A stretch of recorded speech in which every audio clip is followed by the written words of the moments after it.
making a second video today because there's time to do so, and just trying to get a sense of, is that advantageous or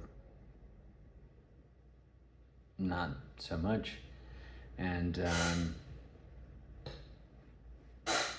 I really don't know, but there's this increased capability of getting a better sense of it, and that is through being able to get Gemini's pretty detailed feedback and then modify things accordingly. I'm attempting to do those things and then get input from the other AI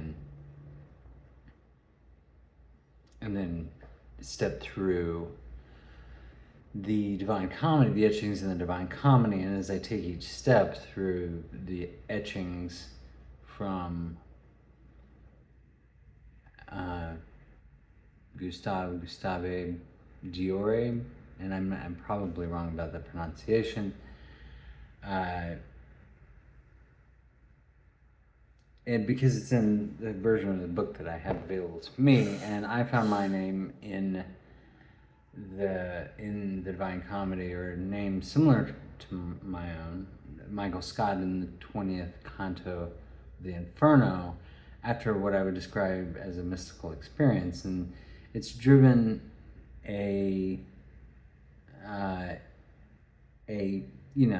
this thinking, that experience, and then and part of what was striking about it when I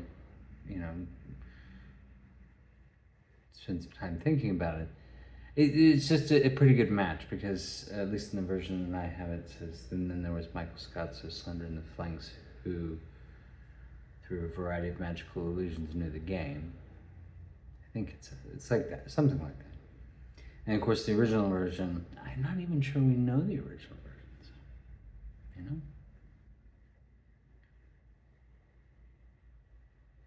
I think there's a lot that we don't know.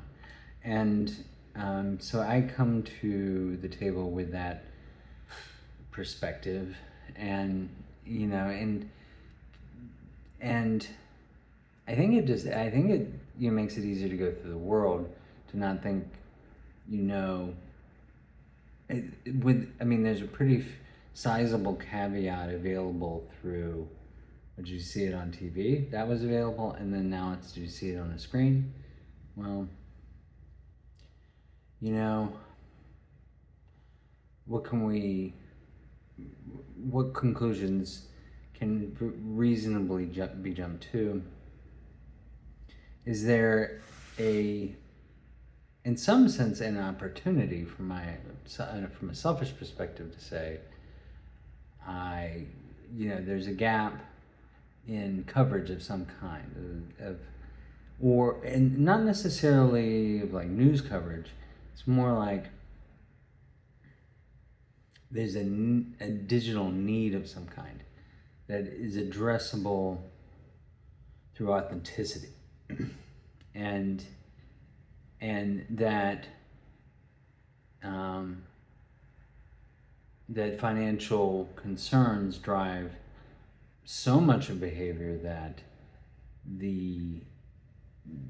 that there's a void relative to the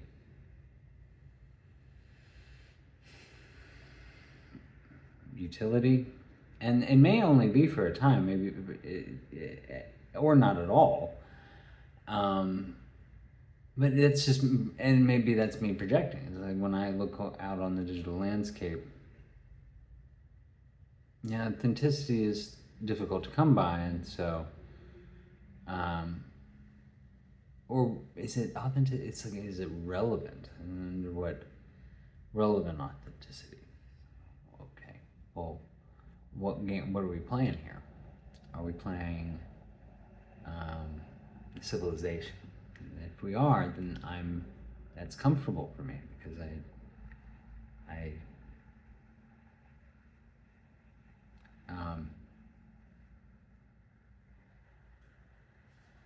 so, and there are and the approach is the approach I take in real life, which there's a useful point of reference to Matthew 6:34, and which is largely not making plans. It's just taking. I don't know the distant future. I don't know I try to avoid thinking about the future in part because of maybe that's what got me into the Inferno. So let's try to step away from that which I spent most of my employed days doing, which was attempting to predict something. So this is a trend, and then extrapolate based on something, and it's seemingly reasonable, and then just discovering, there's a certain awareness of some of the what's anticipatable. Ray Kurzweil being a useful point of reference, and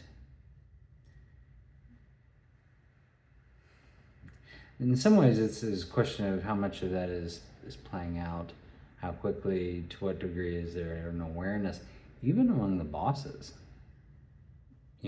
and because there's only so many hours in the day, and how do you know what to pay attention to? It goes to in the layers that are described, that Jim and I picked up on, and I shared an image. I'm struggling with how to share the images that I make reference to, but it offers what's called a triptych, but it's in this. I guess it's in four. It was in 4 pieces, and it seemed to, I would almost say enthusiastically, so there's some sort of clarity or something very beautiful about the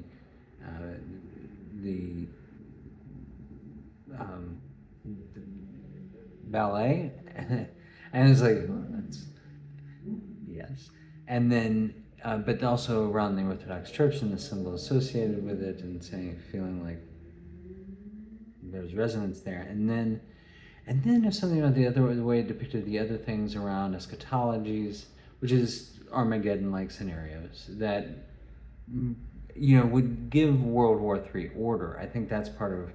It's like, well, why do they exist? And it's the playbook for World War III. So we avoid. Ideally, you avoid nuclear annihilation and things of just an unnecessary sort. I think, unless it really is that bad. It says there's just a lack of.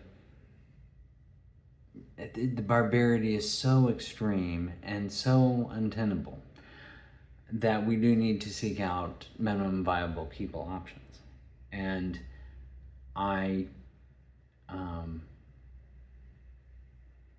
that's what puts you in the Inferno in some sort of very meaningful, real sense. When you come next time around, if reincarnation, as I understand it, is made available to you, and I think, so there's these minimum viable concepts that I've been that are, I think, some sort of key to this approach. It's aligned with the mustard tree concept, which I think Meta was saying there's some sensitivity about that. I didn't say step away from it. It just says there's sensitivity about it, and I think the minimum viable concept, the discussions around minimum viable are aligned with the mustard seed idea, because it's small. And small seeds, what's the minimum it's necessary in order to create something that might be very, very, well, in this case, minimum viable dignity. The offerings from Rock, which I posted on X, indicate that there's a very very stable, sturdy floor available through this concept. A foundation. It's part of building a foundation for a branch of faith, I think, is what might be among the purposes of this endeavor. This might be among the grandiose. Is that grandiose thinking? It's not. I mean, it's like, well, it doesn't need to be. How fundamentally, I feel like it could fall under, just a branch of a Protestant, kind of an unusual branch of a Protestant faith, but I think could fall into that category. And then who's the decider? And in some regards, as well, that would be the federal government, because they will give you this. You need the tax breaks, and I'm like, there's no money involved. I don't need. So is it really? You can just decide as long as there's no money involved. And then, of course, if you're trying to do anything in this world, you're probably going to run into money, and I will eventually, but just not today, or not tomorrow, or next week. I may need, but eventually, and sometimes you have to do some things before you get there in order to make it a smooth transition. If you're kind of investing your time in a way that ultimately produces sustainable outcomes, and being very open-minded to saying, well, what if we can bring about full-blown communism and as a part of a secession of Northern compassion, because this is ridiculous. The United States is mismanaged, and that's obvious to everyone. So all over the world. So it's just reasonable to do so, and the stage is being set to New York in some meaningful capacity, and the lines will be drawn. Maybe around some of these faith elements. If not, it might be race elements, and the Northeast is really not well equipped for that. My experience in the South, for all their faults, they're genuinely better at speaking to one another constructively about race, or falling away from trouble, because it's just, I guess, a different kind of tolerance, but then a different realness. So it just seems more productive.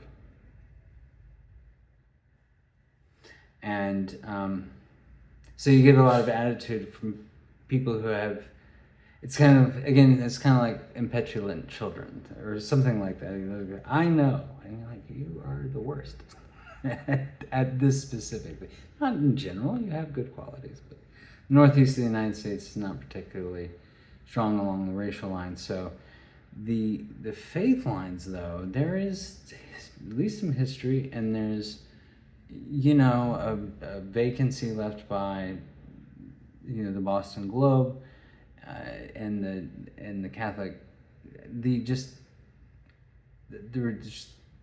Boston is unique. I think a unique place because of what the Boston Globe offered. Shortly after I arrived in Boston, in year 2000, if I recall, and there's there's a sizable population of people who just kind of fall outside of faith lines in the Northeast, and so I just have to believe there's some sort of certainly in an eschatological environment where World War III is on the table, and there's a sorting taking place of a meaningful kind of sorting of people, of who's in and who's out. Concepts like minimum viable dignity might be applicable in this time in ways that they weren't in the past. So maybe that gets past even faith lines. It's more like just dignity is the measure. Or do they offer it in real life? And then can the AI separate in real life from digital and make the distinction and kind of weight it appropriately? You know, what are the prioritizations, and can they tell? Is this kind of what kind of confusions are available by jumping to conclusions around around that? It's kind of like jumping to conclusions that around video games. It's like, because you play violent video games, you do stuff in real life, and I do think that's something, in part because the internet wasn't, you know, they're called killer apps. You know, it's not. You might be able to take that way more literally, kind of Squid Game-ish, than kind of Fight Club-y is really. Fight Club comes to mind. Is it really? It's much more like that, and this is part of what Beth Jesus or Guillaume brought to the table in the interview with Lex Friedman was the Web 4.0 concept. Just that it exists. It's saying, well, the web will start kind of helping you, and it's kind of, well, that's great. Also implies, what has all of the internet been up to until that, and until we get there, what is it? And then, have we gotten there yet? If not, is it a death trap? And intended to be. Outside of maybe corporate environments, and that's maybe how obese is corporate America. And that's measurable.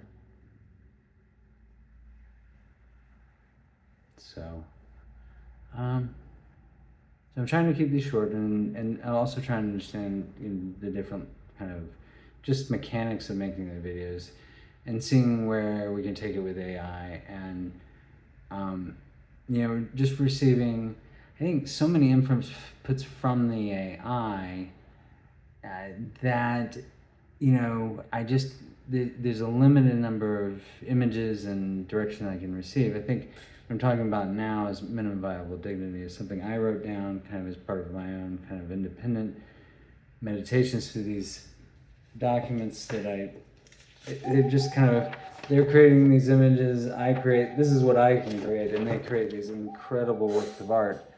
And I do want to acknowledge that's something that is really enjoyable. Part of what makes this something it's like, I enjoy doing this. Is there any way to sustain this reasonably within kind of the range of dignity, and in ways that are, and without it being kind of feeling like, I don't know, how does it compare to, I remember growing up, there was challenges associated with paying the preachers of churches. And is there any sort of comparison there? So, well, we're, you know, and the Mormon people just said, you just don't have them. I think there are drawbacks associated with that too. So what are kind of minimum viable requirements for this, when I'm talking about associated with the symbol of the Star of David with a dot, which resonates across the platforms, I think, and, you know, my intuition is that, you know, to try and see how this goes, and then, you know, continuing to march forward through the Inferno is the way to get there, without expectation, other than if it isn't ultimately unapproachable, there is some, I think there's some reasonable questions about it being, you know, a way of annihilating around Squid Games, and